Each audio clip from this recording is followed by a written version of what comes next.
বাদ, সুষ্ঠু ও গ্রহণযোগ্য নির্বাচন হবে। অন্তর্বর্তী সরকার দায়িত্ব নেয়ার পর অতিবাহিত হয়েছে ৮ মাসেরও বেশি সময়। নানা ধরনের সংস্কারের পাশাপাশি তোড়জোড় চলছে জাতীয় নির্বাচন ঘিরে। কিন্তু এরই মাঝে উঠেছে নতুন প্রশ্ন।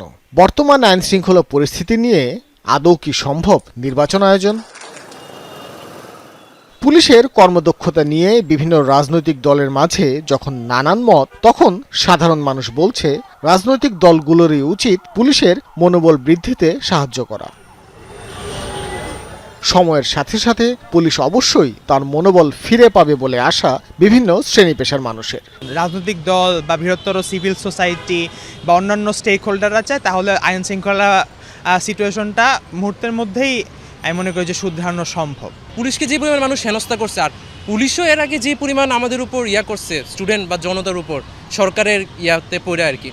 সো পুলিশের অবস্থা কিন্তু মানুষ কিন্তু তেমন একটা ইয়াতে নিতেছে না। পুলিশের প্রতি জনগণের বিশ্বাস না থাকলে আইন শৃঙ্খলা পরিস্থিতির প্রতি তাদের বিশ্বাস থাকবে না, কারণ পুলিশই তো আইন নিয়ন্ত্রণ করে। শিক্ষার্থীদের বক্তব্য কিছুটা আশার আলো দেখালেও নির্বাচনী আইন শৃঙ্খলা নিয়ে বড় ধরনের শঙ্কায় প্রান্তিকায়ের মানুষ।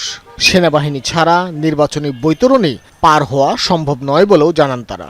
আমার মনে কথা নির্বাচন হব কেমনে কই বলা যাচ্ছে না। এখন এখন কোন দিকের পানি কোন দিকে যাবে কিছুই বোঝা যাচ্ছে না। যে যার মতো করে চালায়, কথা বলছেন, পুলিশের মতো করে চলতে